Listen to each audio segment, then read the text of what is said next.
What's good, guys? Welcome back to the Golf and Gospel Pod. I'm here with one of the best PTs in the state of Arizona, my dog Nate Wong, and golf enthusiast. Dog's my dog, man. And again, we're here to break down everything golf from the PGA, Live Golf, LPGA. And again, even if I want to shout out my homegirls from the Epson Tour, we're here to talk about that. So again, guys, please like and subscribe and also follow us on Spotify. So first, getting into it, man, I want to talk about the LPGA and the Epson Tour. There was no LPGA event this week, but shout out to Gina Kim of the Epson Tour for winning the Copper Rock Championships in Utah, getting her second victory this year on the Epson Tour. And currently, she's number one in the race for the card points as she continues to make her pursuit of the LPGA. And guys, if you didn't know, the top 15 on the Epson Tour get their LPGA card at the end of the season, and Gina Kim is well on her way to getting that for sure. So again, shout out to Gina Kim. And again, guys, Golf and Gospel has partnered with HundredX to raise money for the Veteran Golf Association. So please fill out the surveys in the description. And each survey is worth $1.60, man. So keep filling out them surveys, share with your friends. And again, Nate, let's get to it, man. The PGA Championships.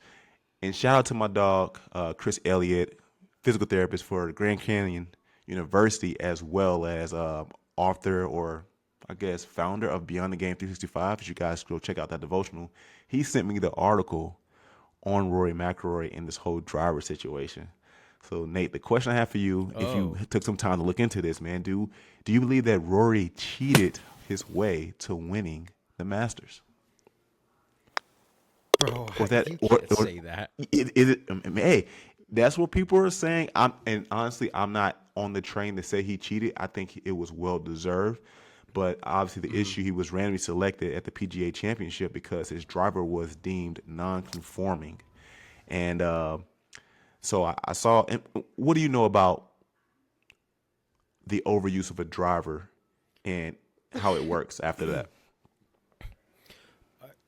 Dude, honestly, I don't know what the criteria was for excuse me, I'm a little under the weather, but You are, yeah. Oh, I don't know let's what pray the for Nate, guys. Thank you.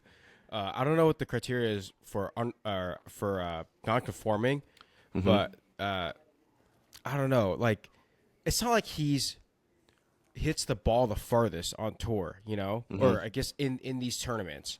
Right. So he still had hit the ball in the hole, and when the nerves got to him, he still missed his shots. Like, he still missed fairways. Yep. I don't want to throw a guy under the bus. This is the thing. Like, clubs rules change all the time. Like, Okay. for a long time, you were not allowed to have like the square-shaped grooves in wedges, and then you have to have like U or V-shaped grooves. I don't know. I still feel like people chip the ball very well with or without those. Yeah. But I guess, I mean, you can make the case that there is technically a clear advantage for the square-shaped grooves, and Right. then people change to like you can't have the putter anchored to your body, so like the chest putter Yeah, that I remember Adam that. Scott I had. remember. Yep. I don't know. I don't know if that has any ties to the driver being non-conforming. I don't know what the So the difference issue was with that with driver. Do you know? yeah, so the issue they kept saying is like I saw a video on this. They said it's just like using old using tires on like a car. The more you use them, the more they get thin, and that's the same thing with a driver. And the thinner the driver's face gets, the further it goes when you hit it. So when they went and checked out his driver, which I don't think it was intentional, I think Roy just probably using the same driver. Like, man, this thing is going, it's going. And then when he got randomly selected at the PGA Championship, they said, hey, this is not conforming. You can't use his driver. And then when he had to use a new driver, we see he did struggle off the tee a bit. That was probably like his weakness throughout the whole thing. And again, and I'm not claiming that Rory cheated, but I think that Masters win was well deserved. I think he earned it, and he almost lost it, but he still had to fight. And his short game showed up, which has nothing to do with his driver. But they were saying that was the issue. Like, the face of the driver was too thin, so it allowed the ball to go further. But I don't think he intentionally meant to do that. That's so weird. That's like your driver is too old. You can't use it anymore. Yeah, That's essentially yeah. wow. But I I think didn't look into it. yeah, So I yeah, didn't that's know about it until my boy Chris sent it to me. But I don't know if some guys, which I doubt they do, I don't know if they purposely try to get a thinner face to make the ball travel further, which I'm probably sure that long drive competition people might use a thinner face on drivers and stuff, but that's obviously probably legal in those competitions. I think, I don't know. If people who do long drive Yeah, I competitions, don't know. yeah, check me if I'm wrong. But yeah, that was just a thing. Like they go further the thinner the face is. And I think, yeah, his TaylorMade was probably just overused where it kind of had that benefit of overusing and he had to change it. But like he struggled off the tee mightily. I mean, shoot for what did you think about Rory going into this week? I mean, he was second in the betting odds, and again, we're not promoting betting. He was second in the betting odds to win, and he didn't look his best this week. Dude, I don't know. But you could also make the case that since he switched to a different driver, like it looks different. So then, there's Yeah. other reasons why he could be less accurate off the tee because he's Yeah. using a different driver. Right.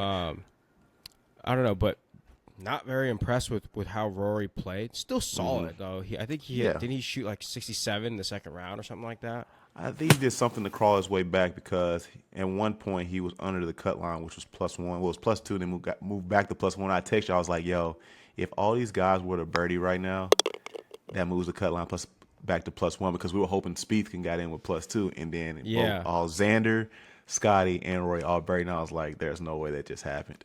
But yeah, he Yeah, he and climbed his way Novak. back. Yeah.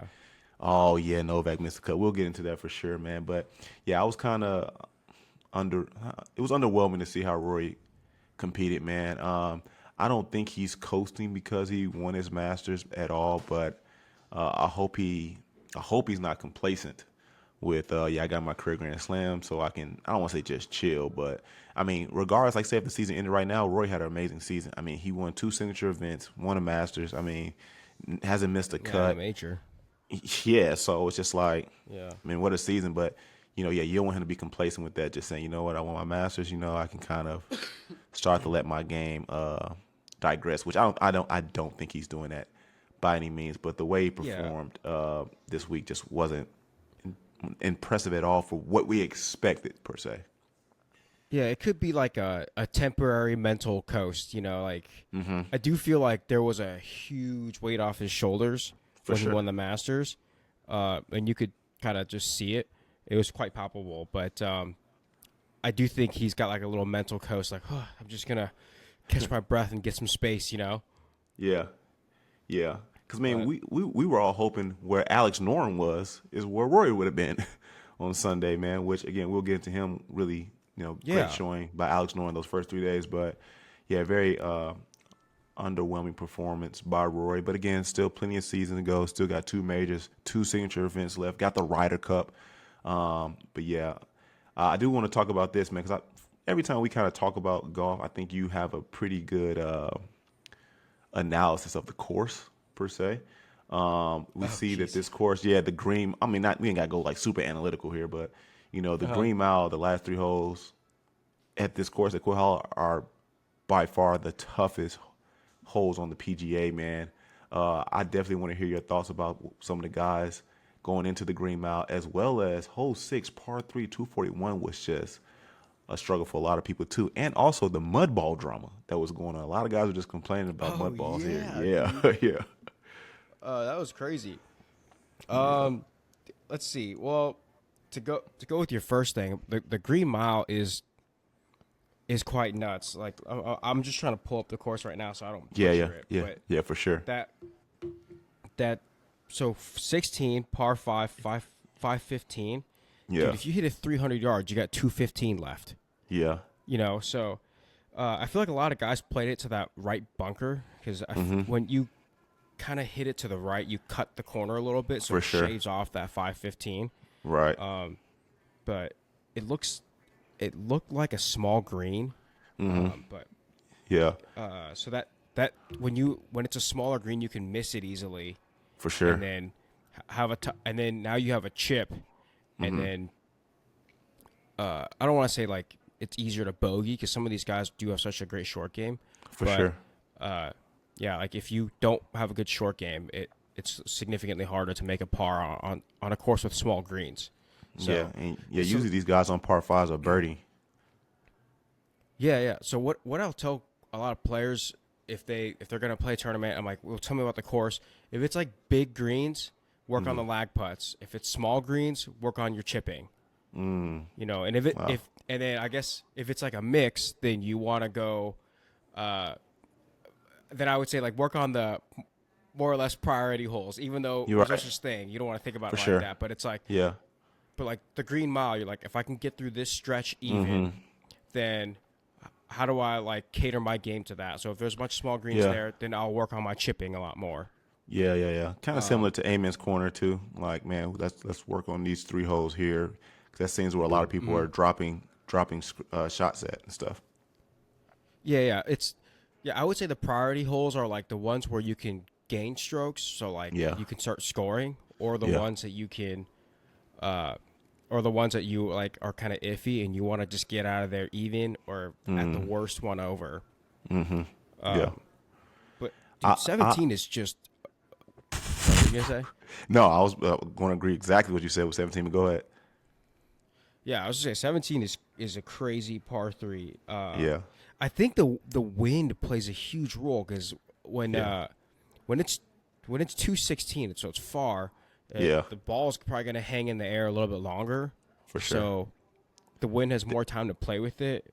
Yeah, that's something DeChambeau kept on. I don't want to say the word complaint to see if he was complaining, but that was like his advice. Like, bro, he said after day 3, I was hitting good shots because he was leading at one point. He was like, I was hitting good shots here, but the wind just played a factor and just hit him into the water. I think even on day 4 too, the pin placement was being a little bit more left. A lot of guys were just trying to attack the right side of the green and just kind of end up in the rough John and Rahm, chip. Yeah. Yeah, but day 4, John Rahm tried to attack the pin, which fair enough, you should because you're trying to catch Scottie, and the Green Mile killed John Rahm so bad, along with a lot of other people. But he tried to attack the pin, unfortunately hit the green. But then I wonder how aggressive the water is pulling, the balls once it hits the green down into the river or lake or whatever it is or pond. So 17 was just destroying people except Scottie for the most part. Yeah, and it sucks that it's a water hazard and not a lateral hazard because it's like it was yellow stakes and not red. Yeah, so, I saw that. Yeah. Because if John Rahm hit it in the water, he could just drop right there. Drop it right there. But it's yeah. like nope, it's yellow. So you got to go to the drop zone or line of flight or there's like 3 options for water hazard. I don't remember, but yeah, that's tough. It's such a long, and you can't stop it too. Usually, if it's that long, yeah, and it's dry there. So yeah. That's also a great point. Yeah, but then let's see. I don't feel like 18 is that hard. As difficult? I don't think so creek, either. Yeah. Yeah, besides the creek going through it, but I like the way Scottie played it. He that was like his first because he hit that right on the tee shot, right? I can't remember. It's kind of but he was pulling everything left all day, so then he hits one right and just literally punches to the middle of the fairway. Yeah, and then he went pin seeking on the third one shot though. He almost almost got up and down from the fairway. Yeah. But he was just like I'm not gonna play with the creek, so I'm just gonna make this an easy finish, get a bogey. Kind of like when Victor Hovland got the bogey. Victor Hovland, yeah. I'm like, I'm up 6 strokes, bro. Like, and I was talking to myself. I was like, bro, he can 3-putt right now and be perfectly fine, or 4-putt and be perfectly fine with the dominance he had. Which again, we will get into this. I would love to hear your thoughts for the audience, people who maybe listen to golf, who might not listen to golf, and might just be fans of ours. The effects of like mud on the ball. The mud ball. Yeah. That was part 2 of your question, but dude, I don't. I got a story if people care. So I remember I was playing at a qualifier. It was like my freshman year, my redshirt freshman year in college, and I was playing a qualifier, and I was doing pretty well. And my brother, he hits it higher and further, like carry further, but then his ball like zips a lot. And I don't carry as far as my brother, but I get a lot more rollout usually, which is a good and a bad because like if it's windy, you don't want to hit it high like my brother. But then if you have to carry water, so there's good and bad to our games. Anyways, I remember on hole 18 at Wilderness Ridge is where our home course was. There was like a puddle because it just rained, I think, the day before, 2 days ago. there's like a big puddle in the middle of the fairway. My brother hits it, and it carries the puddle, and it kind of goes out maybe 10 yards further. I hit mine, and it goes right into the puddle, and it just stays there. Yeah. And I remember getting up. I remember getting up to my ball, and my coach said we can play it up. Unlike the PGA Championship, you have to play it down. So like up means you can lift clean in place and like wash your ball and just put it back on the ground. I remember I did that, but I like left a thing of mud on my. I didn't notice, but I left the thing on the mud on my ball, dude. I remember I hit my 6-iron, and it went like 160, and it just went way right, and I hit it in the water, and my coach is all like, "I feel bad because literally, if your ball landed a foot further, you would be next to your brother, but since you hit it, since you landed it where you landed it, it just stuck there." But anyways. The whole point is mud balls suck because of that. Like it messes with your drives if it catches mud. And B, dude, you have no idea where the ball is gonna go when you hit the ball in the air. Yeah. There's other times in college I remember vividly like having a mud ball and we were playing it down and just hitting it and just literally seeing the ball like fly out of the air. And I feel like when it curves left or right with a mud ball, it's a lot more abrupt than you see on the TrackMan. At least like from where I'm standing as the guy who hit it, I feel like it like curves out of the air a lot more abruptly than the TrackMan plays it out to be. But so I was kind of frustrated for the players. I did watch like the Golf Channel desk or it might have been ESPN desk, and they were like, "Yo." One of the guys was all like, I know I was a player, but still I'd be like, you gotta deal with it. You gotta play the hand you're dealt and, deal with it and make the most of situations. But dude, I'm too much of like an empathizer with the players that like, dude, this stupid mud ball ruined my round. Or ruined my hole, which could have cost me thousands of dollars. So or millions in some other cases too. And as a viewer, it gets in the way of good golf. So that's my stance on it. Like, play it up if we can. Yeah, I'm sure it affects too. Obviously, if it hits the green, it obviously affects the spin of the ball too, depending on what type of shot or type of spin the players are trying to get. So, because there was that video that I showed you that Golf Channel had posted, but I saw it on Paul Tesori. Paul Tesori. I always say his name wrong, last name wrong, but. He had reposted everyone just talking about mud ball, and like I was like, man, I can only imagine the effects it has, especially when obviously guys are trying to win, or some people are like, man, okay, well, I know I'm not going to win, but I want to at least get top 5 because the money's different, or maybe more FedEx Cup points and the stuff status, like that. Yeah. Yes. Dude, this is the other thing too with mud balls is if you have a mud ball, you're more likely to miss the green. And when you miss the green, you can't clean your ball until you get on the green. Yes. So then when you chip it, or if you're going to putt it off the green, it's going to mess with your chip and your putt. Yeah. So I definitely empathize with the players more on that. But I do like Scottie's take, because I remember I watched one of his interviews. I watched one of his interviews where he's like, I feel like I could have let the mud balls really get to me. But then since I didn't, it only ruined one hole for me instead of my round. So, it can kind of show you who's got more of the mental fortitude. Possibly. Yes. And let that guy win. But that's a great point, bro. I do want to talk about some of one specific pairing group, which obviously was the feature pairing group when it was Rory, Scottie, and Xander Schauffele, which. Wow, you get 1, 2, and 3, man. That's like the big dog show like you want to see in golf. And the question I have for you, like, do you like an aggressive pairing group that early? Because I heard one of the commentators say like he doesn't like it because you put big dogs together, they can wear each other out, and then the hype of everything with the audience and fans can be quite exhausting. Now, I don't know if he's speaking about that from a player's perspective, but from a fan's perspective, this is like, dog, this is what I want to see. This is what I want to see. I want to see 1, 2, and 3 give it their best and go at it. And it's funny because they finished in the order that they're ranked. Scottie was in the red. I think Rory finished day one maybe either +1 or even, and I think Xander finished +2.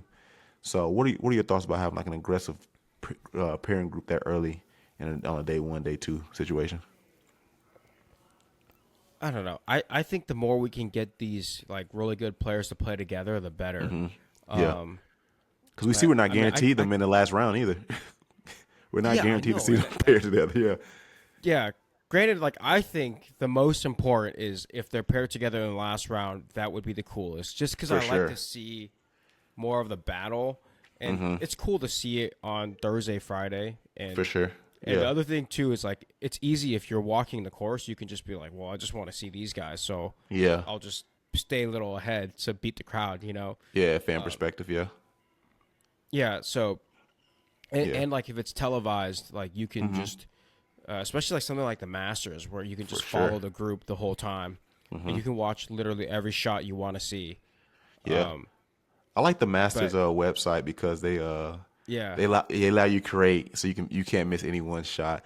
But when he said that, he's probably talking about it from a player's perspective. But it's just like because me and you kept saying like, dog, like in our last pod, we were like, yo, it'd be cool to see Victor and Brooks finish together, or maybe we were texting each other like, oh, what if the Shambo and Scottie, or maybe if it's Rory and them. It's like we hope for Yeah. this, but then if we don't get it, and again, shout out to that guy, Alex Noren, but like we didn't really want to see Scottie versus Alex Noren, unless it was going to be close. And like the pedigree, we didn't think so, because I think before that Alex Noren missed like 31 weeks of golf, battling an injury. But what a showing he had though. Oh. But yeah, what a showing he came out with though. But like I think we have the opportunity to get those guys all together. Like give it to us, man, because if I would hope that golf or the PGA within itself does want to grow the game to get non-golfers to watch. So why not put best on best to start it off? You know what I'm saying?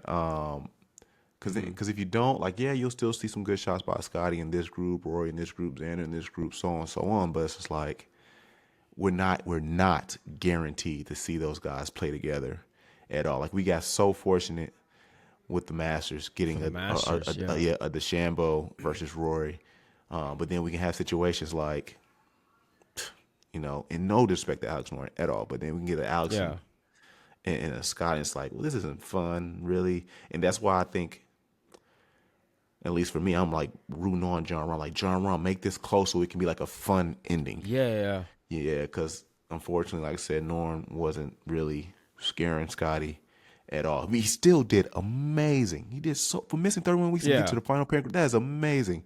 But like, Yeah, he got a lot of bunker up and downs, you know. He did, yeah. He was saving some birdies like that too. Yeah, but that was just my thought. When he said that, I was like, wow. But he's probably speaking from a player's perspective, though. Yeah, but I don't know. Part of me's like, granted, you play in the NFL, and who was really good? The Patriots and the Chiefs, maybe, when you were in the NFL. Patriots, Chiefs, yep, for sure. Yeah, we lost to Tom Brady in the second round. And then me playing with the Chargers, man, we can just never get past the Chiefs. I think I remember beating the Chiefs. I think I remember beating the Chiefs one time. It was, I do remember. I do remember. It was a fun, I think, Sunday night game. We went for two. Mike Williams caught in the back of the end zone. It was an amazing time. Yeah, he is. We still finished second in the AFC West because the Chiefs were just that good. But it was cool to see Anthony Lynn, be aggressive and say, let's go for two. Because like it really changed nothing if we would have lost. But it's like, let's establish something here, and we did, and it was great. I think that hurt us that year is when we lost to the rookie Lamar Jackson at home. Because we were in contention to win the AFC West for sure. But go to your statement, going against a Patriots or a Chiefs, you were saying. Yeah, so like, I mean, I guess as a competitor, you probably don't want to go against those guys. Like, you don't want to face them. Yeah. I mean, as a competitor, you do want to face them. Like, dude, we know that. So then, we know the difficulty. Well, I don't. Maybe it's a little different because like ours football is like one and done. Like that one, like 2 days in a row walking. Maybe that's what that guy was trying to say. Like, yeah. But that's like, so my thing is like Tom Brady probably wanted to go against the Peyton Mannings, and then he probably also wanted to go against like the Ray Lewises, For Even sure. they probably didn't like to get hit by him.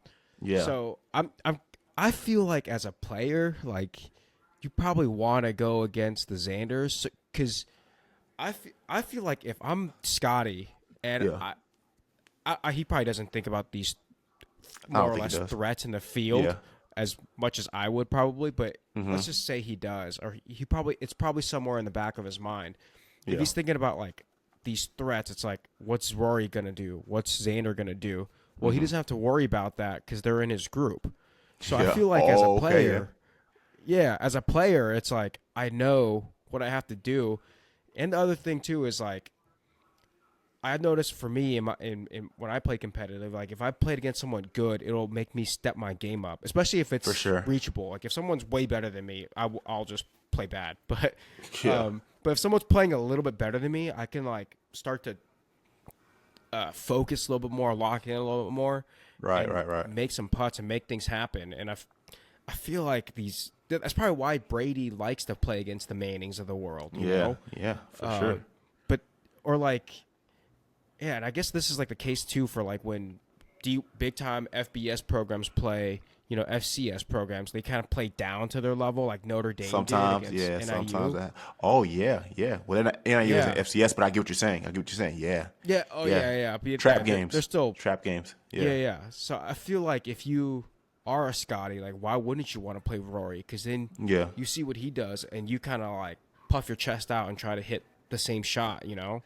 Yeah. And guys, just to understand, I'm sure you've been listening the whole time. And again, please follow us on Spotify. We're not saying that Scottie or Xander or Rory didn't want to play each other, but this is just something I heard the announcer say. They probably love playing against, you know, best on best, man, and probably brought the best out of them. And I'm sure, obviously, I don't know their mental. Like they're either really like, okay, I saw Xander just pull up the shot, let me pull up the shot, or they just probably playing their own game, but they are aware of their surroundings with those two players, man. But I thought it was fun to watch. Day one wasn't that fun to watch because none of them were playing that well. I remember hole 16 because they started on the back. Xander missed his way left and had to like punch out from the rough. Scottie and Xander ended up in the fairway. Both of them duck hooked it left into the water on 16. I was like, there goes the green mile early, man. So yeah, they weren't looking particularly fun. But I think from what that guy was saying, maybe he was just trying to put in a relationship to as a player, and maybe he just doesn't have the dog in him like Xander and Rory and Scottie. That's why he's in the booth. Yeah, exactly.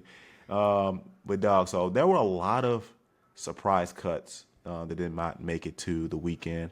I'm gonna name the surprise names. For lack of better words, Michael Block is a surprise name, even though we had hopes that he just made the cut, but he didn't. But Michael Block, Brooks Koepka, Phil Mickelson, Justin Rose, Cam Smith, Will Zalatoris, Patrick Cantlake, Sung J M, Patrick Reed, Hideki Matsuyama, Ludwig Oberg, Justin Thomas, Jordan Spieth, Jason Day, Shane Lowry, Sepp Straka, Minwoo Lee, and Ricky Fowler. Who are two of the most surprising players you see that missed the cut? Dude, it's hard to narrow down to two, man. That was really disappointing. Or just just freely talk about some guys, Yeah, like obviously Spieth, like your boy Noah had me drinking the Kool-Aid. Oh, shout out to my dog Noah Reed, dog. Dude, he had me drinking the Kool-Aid. I thought he was gonna freaking win it. But like, cause he stunk the first day and then was kind of fighting back on day two. So I was like, yo, let's get him that cut. Make the cut +2. There are guys who have made the cut on the number and won the event. So that would have been really cool. Yeah, I think what hurt is what I told you, like when the cut line got to +2, and I was like, yo, what if Rory, Xander, and Scottie all buried this hole and moved the cut line back to +1? And they did, dog. And they did. And I remember, I think I text you, and I probably text Noren. I was like, I think I text my boy Chris Elliott too. I was just like, it's over for Spieth, bro. They moved the cut line back to +1, bro. How mad would you be at them for like being good at golf at that moment? Yeah, I mean, it's always not personal, you know. For sure, like, yeah. Like they're playing golf. Yeah. They're just trying to make the cut too themselves. You know? But I would be pissed. I'm like, yo, you couldn't think about me, like. Yeah, man, I'm trying to get this career going. Saying like you, Rory, man, you didn't have any empathy for me, dog. Clearly not though. I definitely but Go ahead. Now finish off on Spieth. I'll say like, Aberg was another guy that was Ludwig. Oh my gosh, dog. Yeah. How about to say Amen's corner? Green Mile killed him, bro. He went bogey and then double, and then went plus, Really? 3 over. Dang. Yeah, that's yeah, and that was on. I think he started on the back 9, so that's what really separated him. Because after that, Yeah. other holes of golf was pretty solid, but that's where people were getting hurt at, man. So, it goes back to what I said when I drafted him in the 3rd round. Guy with incredible upside, has a chance, but hasn't really been finishing well at all. Like I said, his season hasn't been that great. He's a good name, but like I said, yeah, he won the Genesis and he won it early, so we thought like, okay, this can be a year for Ludwig Oberg. But missed quite a few cuts, and the times he's made the cuts, it's been like T52, near misses. 45. Yeah, it's like, and for him to fall apart at the Green Mile, which again, golf is hard, guys. I would be nowhere near this. Was just like, shocking to see, man. Because at least me personally, I want to put him up there with the top of the top guys. But this season hasn't really showcased that he should be up there. Maybe it's aggressive saying because he is a really, really good golfer. But the numbers, the stats, where he's finishing has not really warranted, kind of disappointing that position. Yes, Yeah, especially with such a good upside, and he hits the ball so well. And so well. Like I thought, because he hits it far and he hits it straight off the tee for the most part, I thought he was going to do really well, especially with holes like, is it 7, that par 5 in the front, then 8, then 14. You can kind of the drivable par 4. Yeah, those are like 8 and 14 are kind of like the 2 drivable par 4s. Because 8 they just take it down the left, and then 14 they would just take it down the right. Right. But always end up in that bunker on the right. Yeah, they just end up in that bunker on the right on 14. But I thought Ludwig would do really well on those holes, and I have no idea how he did. But the thing is like when you have a bad hole like on the Green Mile, I almost said Amon's Corner right there too. Oh yeah. Yeah, so when you have a bad little stretch, it could ruin you mentally, and I guess I agree. It also goes to show like Scottie, like, because he had some frustrations on the course with the mud balls particularly, like he really stayed sharp and stayed tuned in and everything. So like I guess that goes to show like that's what matters more is like how focused you are than the freaking driver you use getting getting called back, Right. I want to actually try to find how Ludwig played on those holes. I just remember looking at the stat sheet and being like, this is where he lost it right here is at the Green Mile. I keep wanting to say Amon's Corner so bad, man. Amon's Corner has nothing to do with this at all. Ludwig Oberg, here he goes. Round 2. He started on the back 9. We said hole 8, he just got a regular par 14. He did birdie. So this is going to be kind of long, but I'm going to say it anyways. Hole 1, he birdied. Okay, reverse that. He started on the back 9. Hole 10, par. Hole 11, birdie. Bogey 12, par 13. Birdie, the drivable par 4 on 14. 15, the par 5, he parred. And then again, 16, bogey. 17, double. 18, double. Went into hole 1, birdie. Then he went par, birdie, par, bogeyed 5, par, and then bogeyed 7. Ended with a par. And he shot 75, bro. Yeah, round 2. Yeah. Dang. And yeah, it was tough. It was tough for him, man. He looked like it looked like he was fighting back, but of course he was trying, but yeah, he's got 2 doubles. He's the guy that. Well, the 2 doubles definitely hurt him mentally, I think. But back to back, like on 7 and 8, I feel like he had it.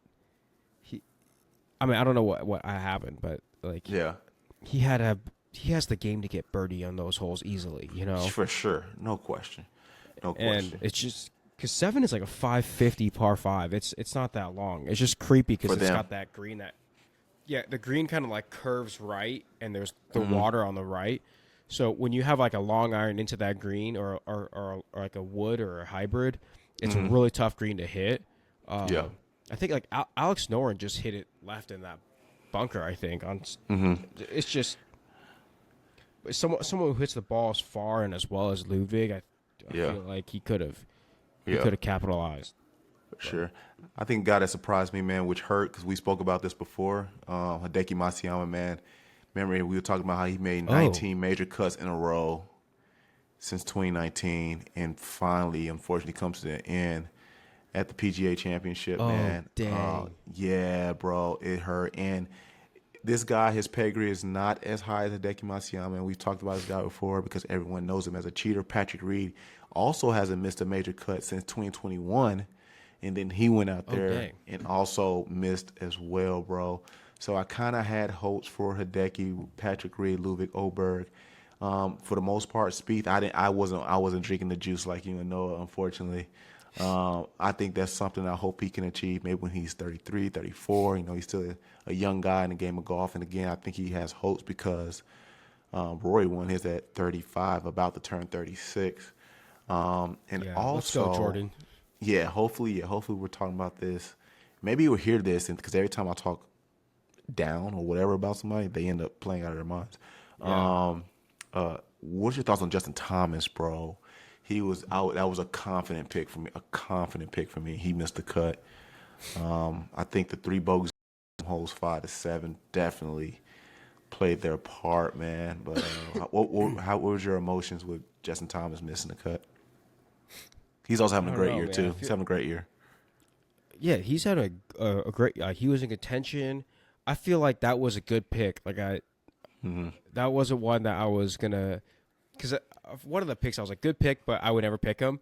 That was a good pick. I think – did I pick JT? I think I don't know if you picked – I picked Justin Rose. I think that's one of your head scratch.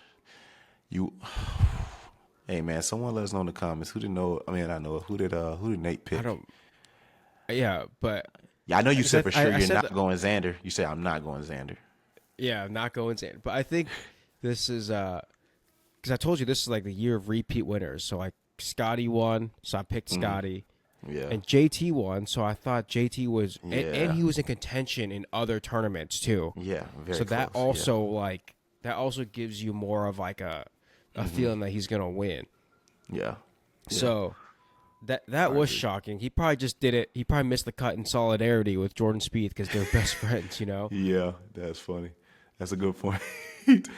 I would say also Minwoo Lee name has been pretty quiet since his victory.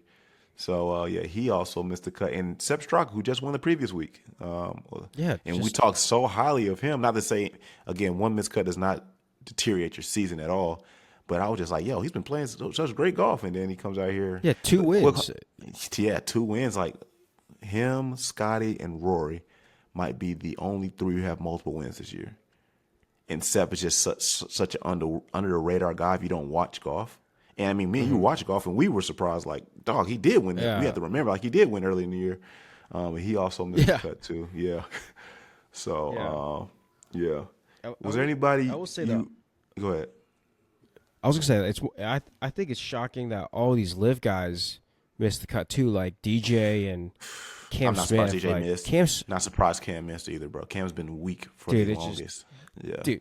So, is it Dan Rappaport? Because I get Dan and Ian Rappaport mixed up a lot. Ian's football, Dan's the golf. Dan's the golf guy. Okay, yeah. So Dan tweeted like, "Oh, all these narratives of live guys getting soft because they would go to live," and I'm like, you know. John Rahm and Bryson are the exceptions, I feel like. They're not the rule. Yeah. Like, you can't... Yeah. When you say a statement like that, you're saying it based off the majority of your observations, not the exceptions of your observations, you know? Hey, Nate, I will say this, bro. You got to stop leaving my dog Joaquin Eamon out, man. Stop playing on my guy. Oh, he don't miss no cuts either. He don't miss no cuts either, He's good, too. Yeah. He is good. He is a good player, too. And he played well today because they were showing him a lot earlier before Scottie teed off. I think he went 4 under today. Yeah, he birdied 14. So I remember that. And he was playing with Victor, I think. So I was like, that would be an awesome group to follow. That was it was good. Yeah, that was really good.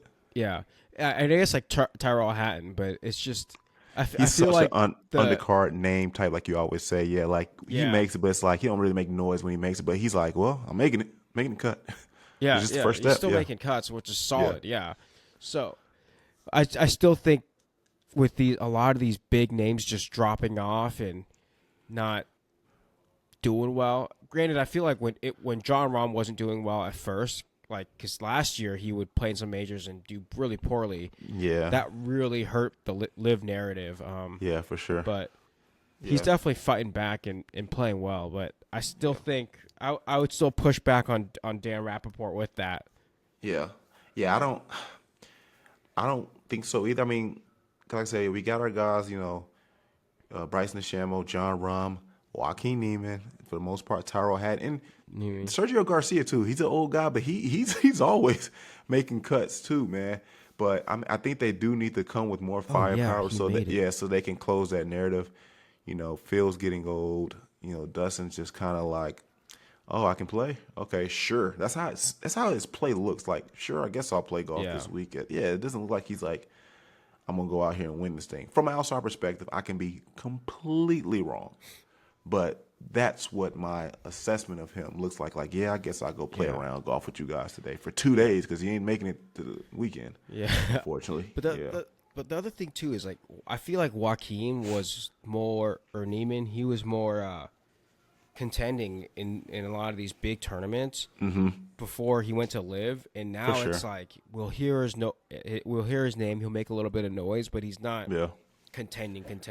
Yeah, he's like a T15, T25 guy. Yeah, but that's what he was before he became kind of a household name. So I don't want to say he really dropped off, but yeah, he just kind of stagnant. He's just kind of in the same spot. Yeah. And you would hope he'd elevate, especially getting 3 wins on Live this year. Like, you want to see that translate to a better field against PGA. And the reason why I say better fields because those are best of the best when it comes to majors, and they're only able to play in majors if they're able to join in with the PGA.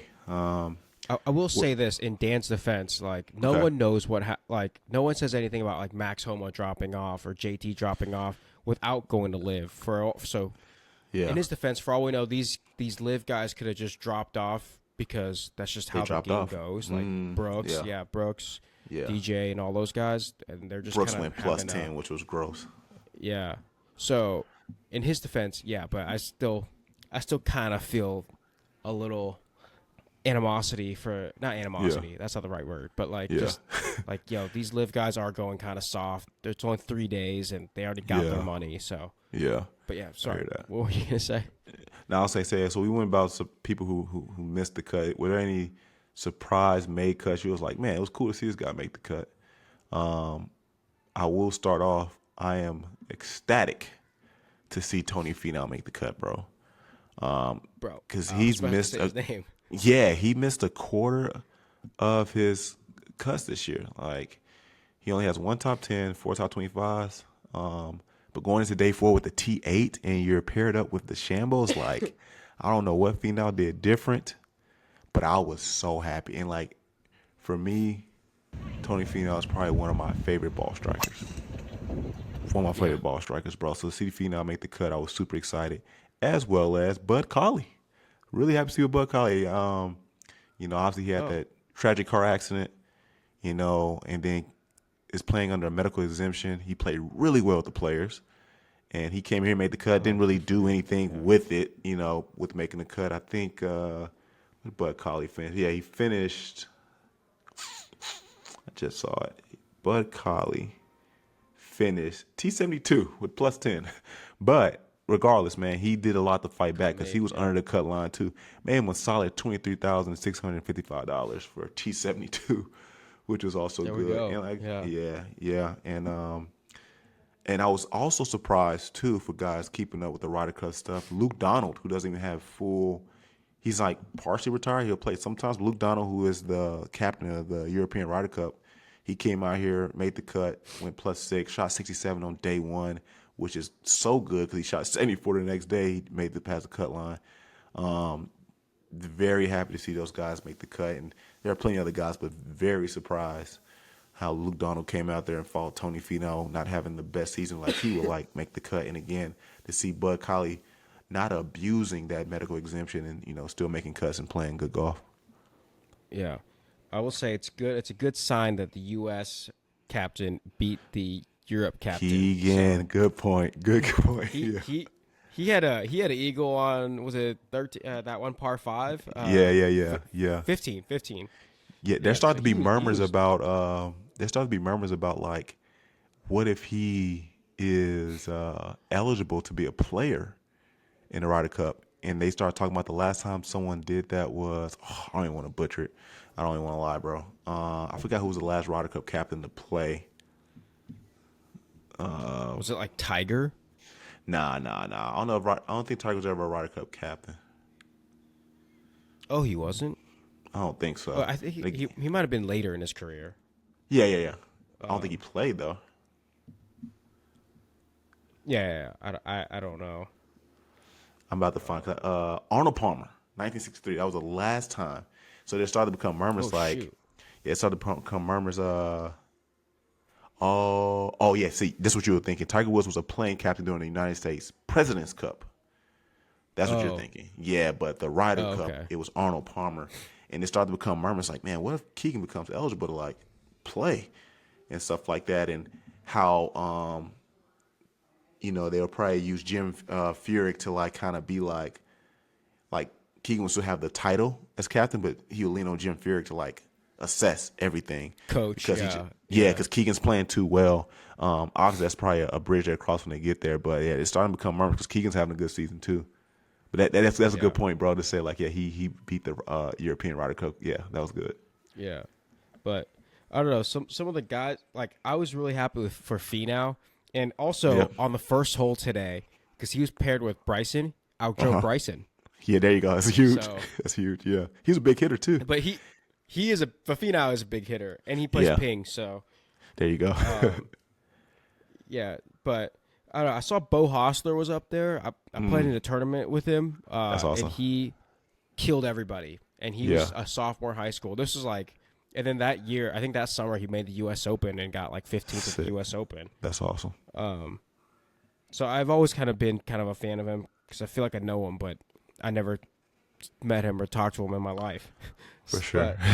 And we talked about that either 2 episodes ago, maybe last episode we talked about that. Yeah, one of them. Big fan of Bo. And I don't know. I think Adam Scott fighting a little bit today until he made a bogey on 14 was kind of cool to see. Good. Yeah.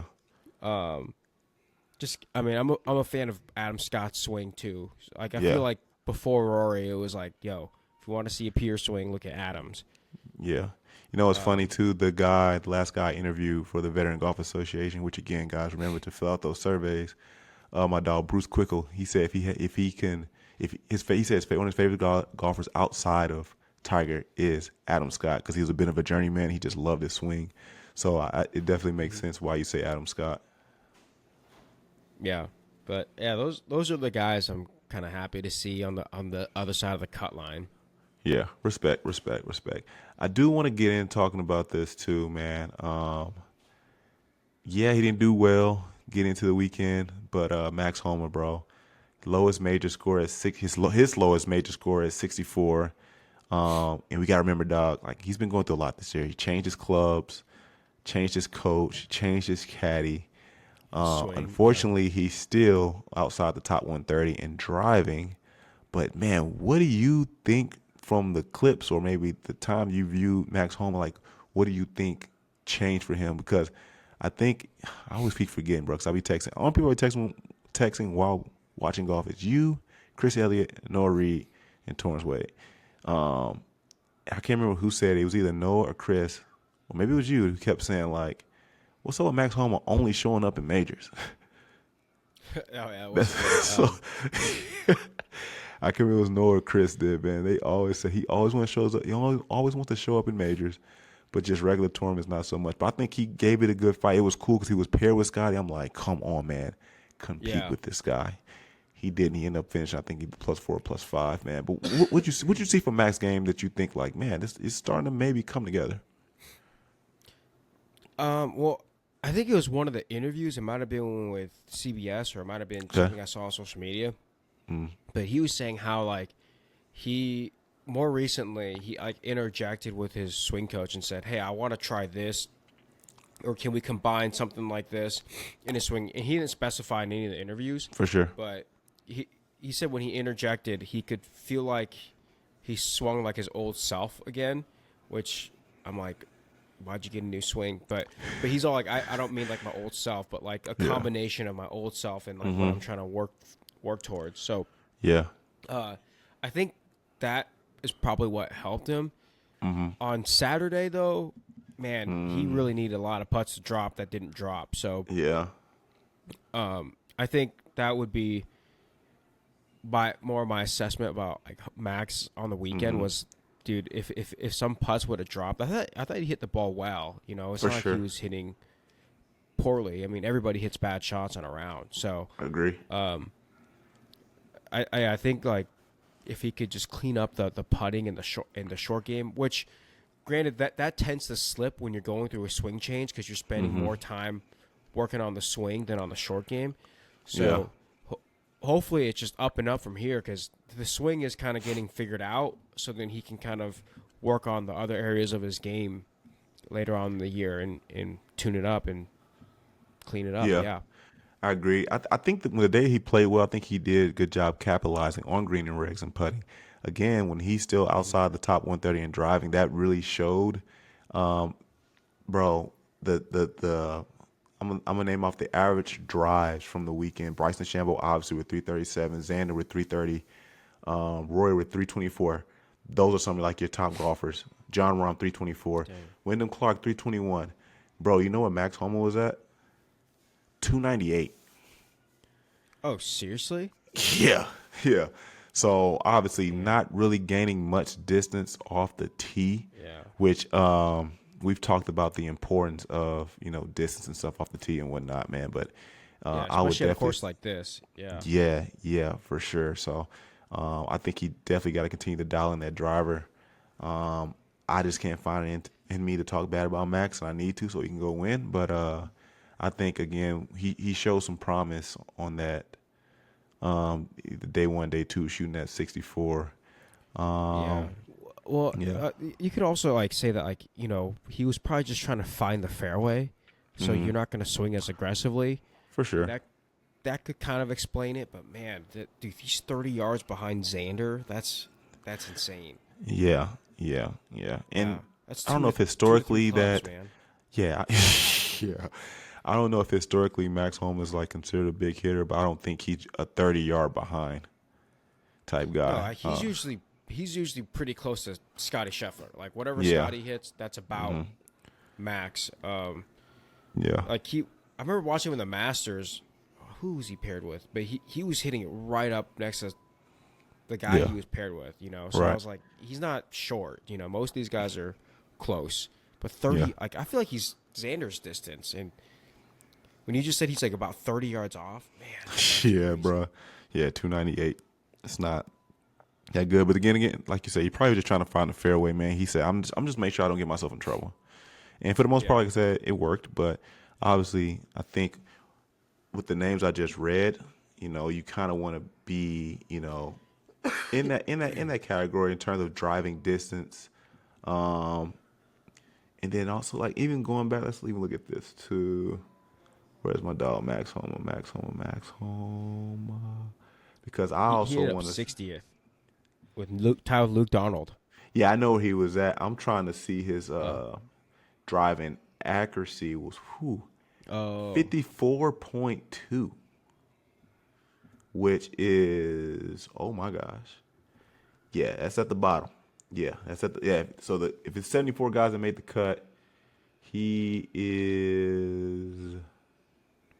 Yeah, dog. He's like probably top 15 at the bottom in terms of driving accuracy. So was Finau too, man. But Finau was also hitting at 320 though. Wait, I'm curious. What's his rank on driving distance? Driving distance. So Finau was at the bottom with accuracy as well. Accuracy. But in terms of distance, he was 320. So Homa was 298. That's probably bottom 15 as well. The lowest was Brian Campbell, Richard Bland, Chris Kirk, Aaron Rye, Luke Donald, Alex Noren, which Luke Donald, Alex Noren be down there. We understand. Tom Kim, Christian Belzudahat, I don't know how to say his name, Harry Hall, Lucas Glover, older guy, Justin Lauer, Siwoo Kim, who also had a good day, Eric Cole, Daniel Berger, Tommy Fleetwood, and then there goes Max Homa right there. Him and Colin Morikawa were 298.1 together. So like 10 off the back. Yeah. Yeah. So hopefully he can hopefully he can improve his distance as well as accuracy. But again, I think he has something to build off this weekend, man. I think he played well for the most part. I was just hoping that would have carried into when he was paired with Scottie, but unfortunately he wasn't. Is there any other player that obviously surprised you before we obviously get into the top dog, Scottie Scheffler? Or that you want to talk about? Really. Yeah. Yeah. Yeah. Now that you said that Alex Noren thing, though, I was like, dude, I remember watching this round. I was like, yo, I feel bad for Alex Noren because Scottie Scheffler is just walking past a lot of his drives. Like, yeah. I mean, he's 42 years old, bro, so we're not expecting like huge distance. But the thing that was amazing about Alex Noren, I said this in the beginning, man, before last week, he was sidelined with an injury for 31 weeks. I believe it was his hamstring. I can't see a hamstring sideline you for 31 weeks. I probably look more into it, but I know they mentioned his hamstring a lot. But this is just his second start back, and dog, he was co-leading the PGA Championships, bro. Yeah. So shout out to Alex Noren, bro. I mean, I hope you carry this momentum into the rest of your season. But transitioning to Scottie. No one had a chance. I only say no one had a chance because Rahm had a chance.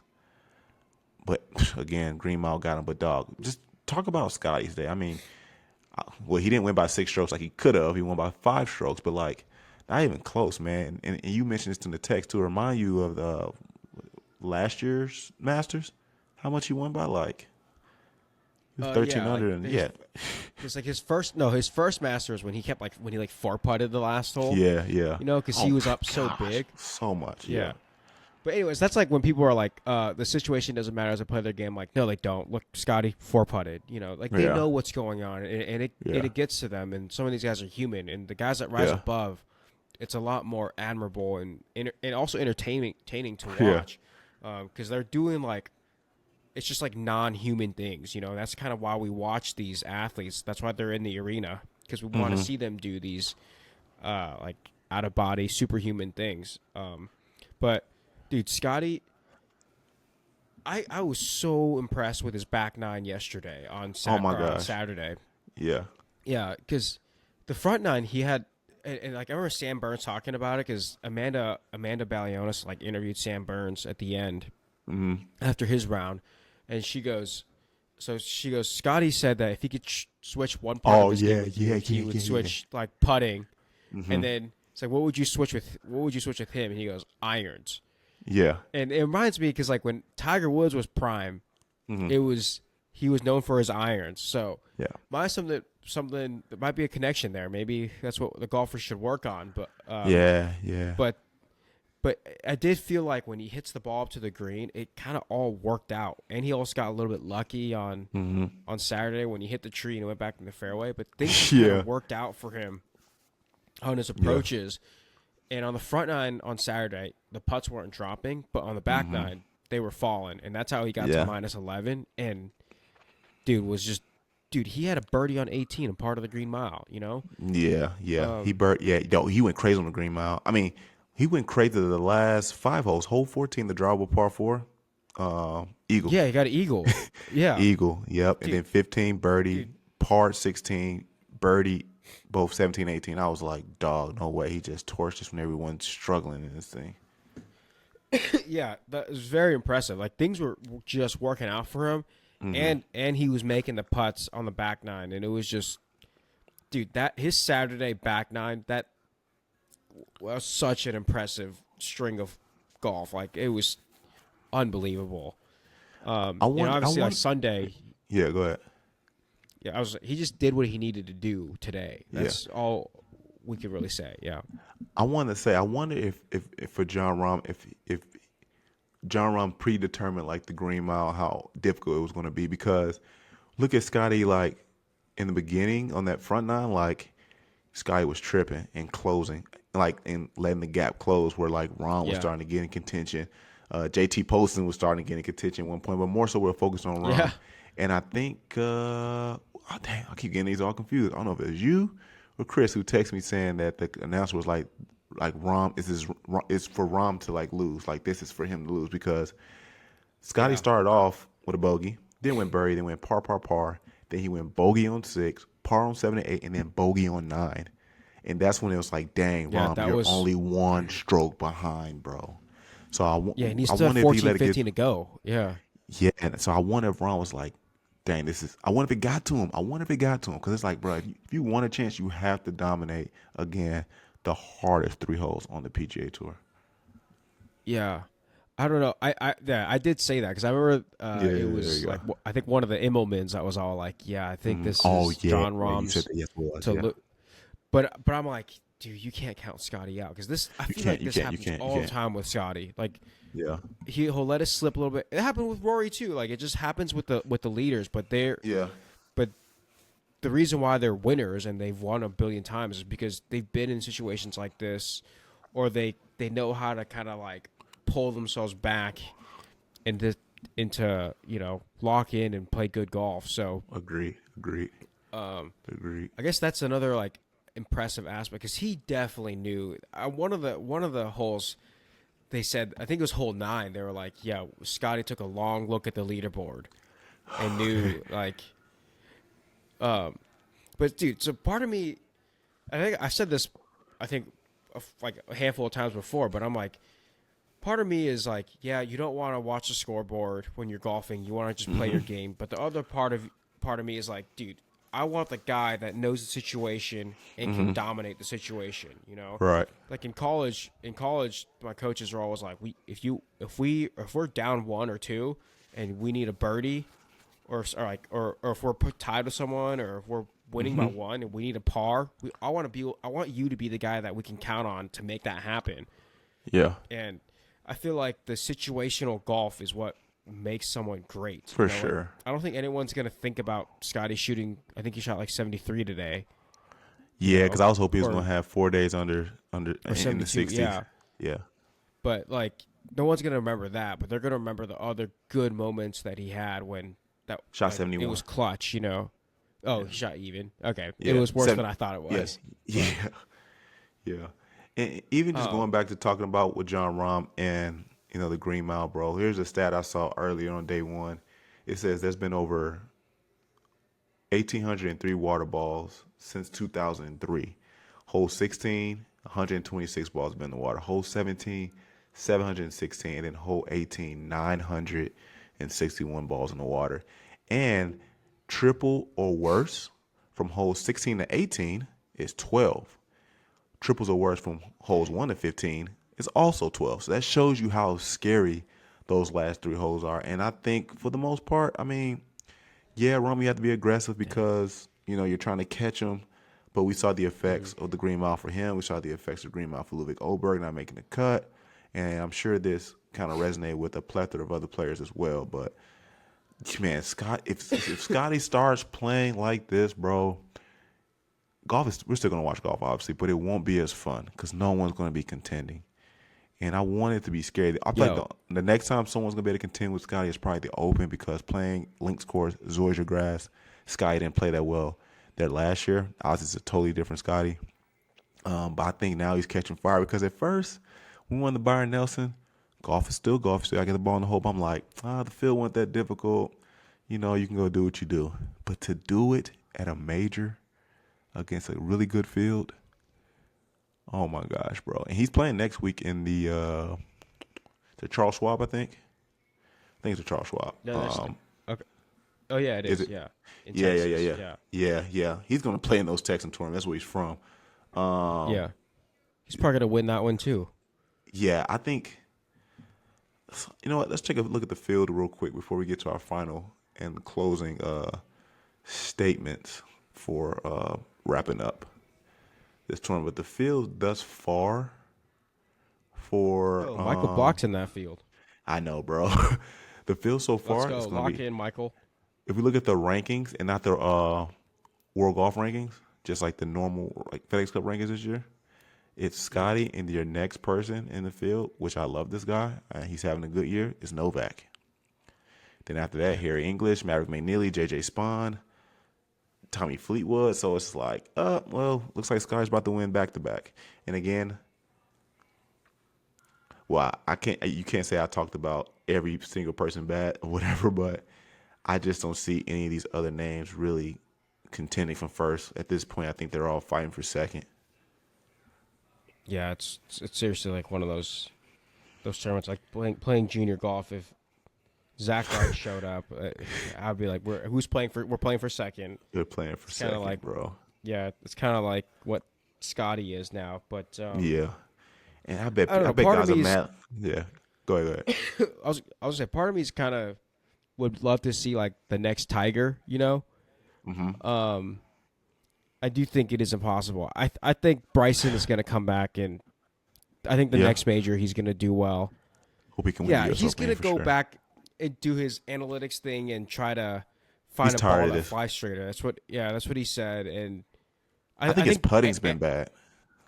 I think his putting has been bad too. Like, I feel like his chipping has been like, it's good. It's not amazing, but But some of the announcers are like, some of the rounds are like, yeah, his chipping has been phenomenal. But his putting, like the balls aren't dropping, and I feel like he's not reading the greens that well. A lot of bad misreads. I think Rory will come back too. I think he'll get out of his little temporary mental complacency. Yeah. He's gonna go dial in the new driver. Dial in a new driver, and then figure it out. I'm kind of hoping one of the live guys comes back, and I hope I eat my words, because then it makes golf more interesting to watch. You know, if I'm wrong. Right. Yeah, bro. Because we know millions of you guys are going to watch this podcast or listen to this podcast. Again, follow us on Spotify. But to close this out, bro, because, again, I don't think Charles Schwab is really worth picking predictions, because we just be predicting second place, honestly. But we'll get back to that, I think, at the next signature event, which I believe is the Memorial, if I'm correct. We'll just pick some sleepers in this Charles Schwab.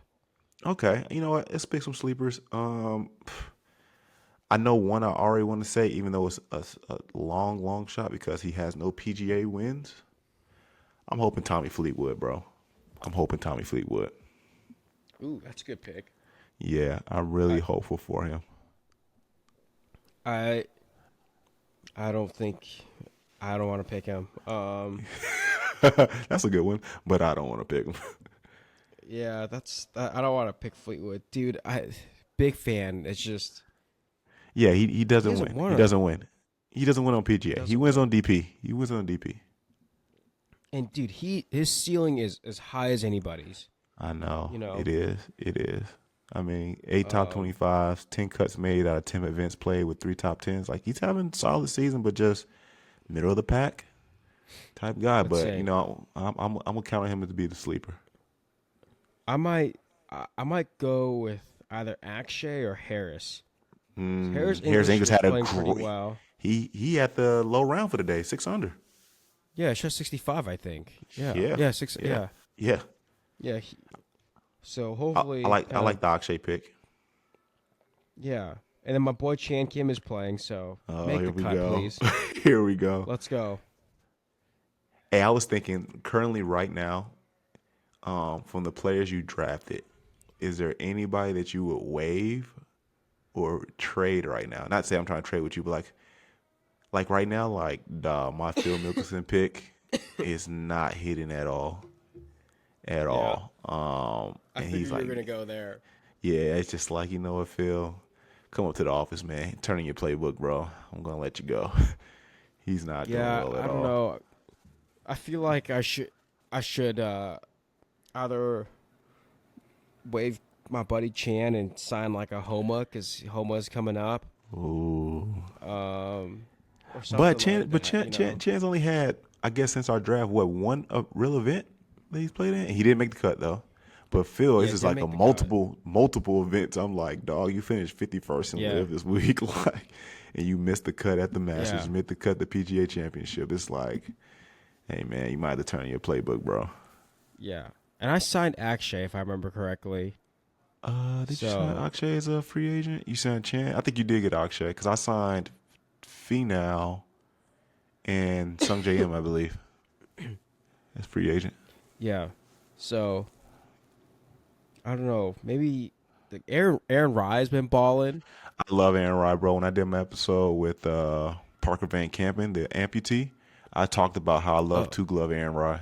I love two-glove Aaron Rye, bro.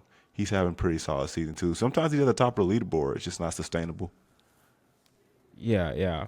You don't want to come out the gate guns a blazing if you're no offense if you're an undercard guy Yeah. like Oh yeah. Vegas was leading. My gosh, Dude, yeah. Like I didn't think he was gonna go wire to wire. Like, Me neither. we already knew he wasn't gonna be the guy that won it after Friday. No, and I feel bad saying this, but for sure. Yeah, we thought one of the top dogs, household name guys were gonna Right, and we were wrong. Yeah. But yeah, I'm gonna go with my sleeper. I'm gonna be my sleeper. I'm gonna say it's Tommy Fleetwood. I'm gonna root for Andrew Novak, bro. I gotta root for Andrew Novak, and you know what? I'm gonna say Hideki gets a wake up call from missing that cut, and he plays really well this weekend. He's won earlier this year, hasn't he?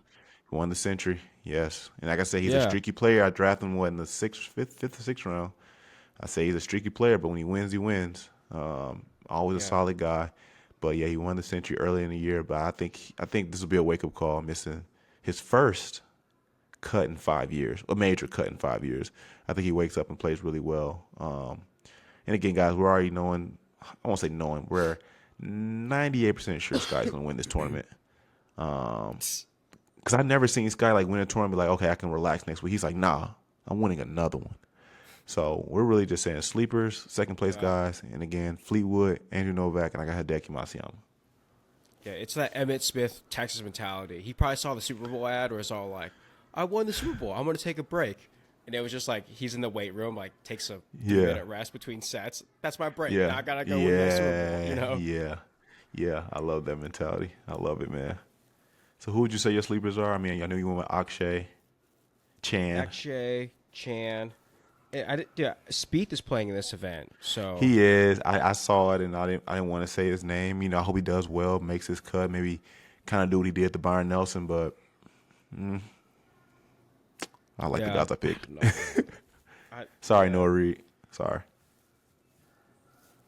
I don't know. I know Fitzpatrick's playing in it too. He played really well. He played really well this week. Dude, Matt Fitzpatrick was swinging a lot harder than he usually does. Yeah. I was very dude, I don't know if it was recent though. I feel like I looked it up and it was like it doesn't look like it was recent, but he was swinging hard. Mm-hmm. And I'm like, my brother was walking past the TV one of the days and he saw Fitzpatrick swing. He's like, oh, was that Rory? And he's like, no, it's Matt Fitzpatrick. He's like, what? Wow. Okay, Aaron. Yeah, he was swinging like Rory. I see the resemblance. When my brother said that, I was like, I kind of see the resemblance. He was whipping it. So that's awesome. Hopefully, I mean, I like Matt. He's a likable kid. Sure. So quiet guy. Yeah. Yeah. Hopefully he does well too at the Schwab. Yeah. We'll see, man. Guys, let us know in the comments, man. Who are your sleepers to win the Charles Schwab? Again, we're about 98% sure the Sky's going to win another one, but we still want to enjoy golf and root for somebody with already knowing possibly what the outcome might be. But in closing, bro, I want to know your thoughts, man. Who do you think is next to win their career Grand Slam? So obviously you got Scottie, who just needs a U.S. Open and an Open to get his career Grand Slam. Jordan Spieth simply needs a PGA Championship. Phil Mickelson, which obviously he's a long shot, but he needs a U.S. Open. Jon Rahm needs a PGA Championship and the Open. Only has the Masters and the U.S. Open so far. Colin Morikawa needs a Masters and a U.S. Open. And Xander needs a U.S. Open and a Masters. Who do you think is next to win the career Grand Slam? Dude, I think it's going to be Rahm. I think. Wow. Okay. I mean, dude, this is if anybody wins a career Grand Slam, for all we know, none of these guys are going to do it, Yeah. I feel like we could almost comfortably say Phil probably won't. Sorry, I don't think so. I love you, lefty, but yeah. Same. I drafted him. Yeah. Yeah. Who doesn't love lefty? But I feel like we can comfortably say he's probably not going to win a U.S. Open. Mm-hmm. And all these guys might not, but I think Rahm right now, like this is what we know right now, not like 2030 looking back. Right. But I feel like Rahm has a better chance to win the Grand Slam before Spieth. About before Scottie? And I would love. Oh shoot. I don't know. Yeah, Scottie needs a U.S. Open. My whole thing is I don't know if Scottie, how he's going to play at the Open. That's my only thing. That one maybe might take a while. Maybe. That's what I'm saying. Like the guys who like won the Open a little bit more. Yeah, he got that one over with. Yeah. And wait, has Ron won the Open? Ron has won the Masters and the U.S. Open. He needs the PGA Championship and the Open. That's why I was low key like, man, make it close so you can get one off the list, bro. Yeah, I know, but I think with the Open, because he's from Europe. I feel like I don't know. That's a good reason to say Rahm over Scottie. Yeah, but I feel like he's from Europe, and I feel like Scottie does tail off at the end of the year. So I do think that hurts his case. Like he can't stay hot the whole year. You're gonna offend the Scottie stands, bro. Yeah, well, watch. If you and I talk bad about him, he's gonna go well. career Grand Slam. He's gonna do this year. Yeah, we're gonna have a Scottie Slam, like a Tiger Slam, and then a Scottie Slam, and then the Grand Slam. Yeah, I think for me, bro. Yeah. What about you? I think Scottie's too easy to say, bro. Where it's not even fun. But again, I don't know about the Open yet, so I'm not gonna say Scottie. Yeah. This is a reach, a big reach, like Fantastic Four reach. But I'm gonna say Colin. I'm gonna say him and the new caddy, Joe, are gonna figure it out at some point. Now, obviously, he won't get it this year because he can't go win the Masters. It's too late. He has to do that next year. But I think he has a chance at the U.S. Open. Unless Bryson does something. Because Bryson, he only has 2 U.S. Opens. He doesn't have anything else. So right now we can't. I just want to go with guys who have 2 or more right now. Yeah, that's a little easier. Yeah, so I'm going to say Colin, bro. I am a fan of Colin, too. Dude, it's just really hard to knock 2 off the list in 1 year. Yeah. And Xander did last year.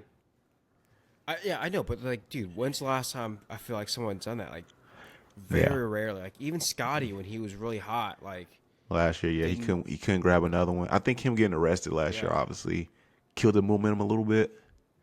Yeah. For when he played in the PGA Championship, and then like I said, the Open he really didn't play that good at all. I didn't even talk about this, dude. So you know how Scottie wore the orange, yeah, going in, on Thursday. They're like it's because of his jumpsuit, and I'm like, dude, he went to Texas.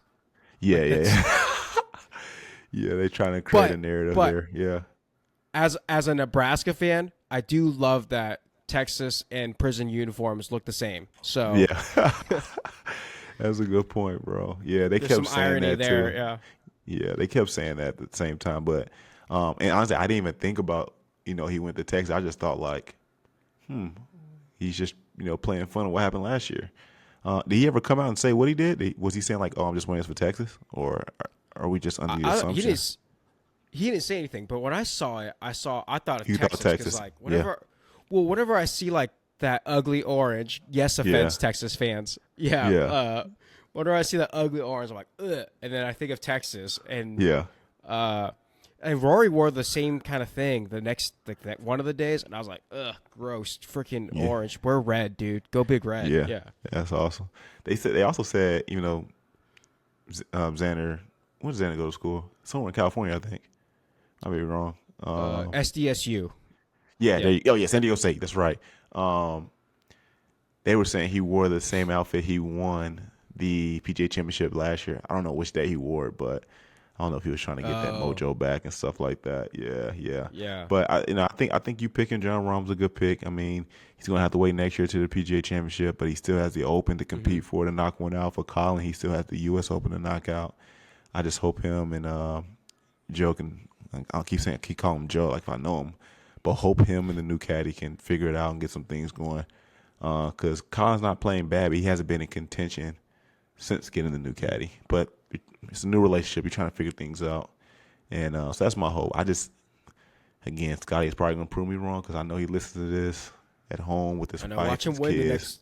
He'll win the next two right there. Yeah, he wins Charles Schwab. He's down like, with you know it, yeah. what? The homie from Golf and Golf said I'm not going to win these next two majors. Wins the U.S. Open by 5 strokes, wins the Open by 3 strokes. And it's going to be like, this is crazy. Yeah, after bro. a 4 Crazy. putt. Yeah. Yeah, so crazy. But again, guys, appreciate you watching or listening to Golf and Golf's pod. Remember, guys, follow us on Spotify, share with your friends, man. Again, please fill out the surveys. Golf and Gospel has partnered with HundredX to raise money for the Veterans Golf Association. Each survey is $1.60. We will be super grateful if you took the time to do that. And they're unlimited, but I say that in regards to you can fill out 38 in a day, and that's a hefty ask. But again, once you fill out 38 in a day, the next day they reset, man. But you can just fill out as much as you can. We'll be super grateful. And guys, we'll see you after the Charles Schwab, and then we'll be doing our predictions for the Memorial, which is a signature event, which probably way more fun to predict. But Geremy Davis, Nate Wong, we'll see you guys. We're out of here, and peace.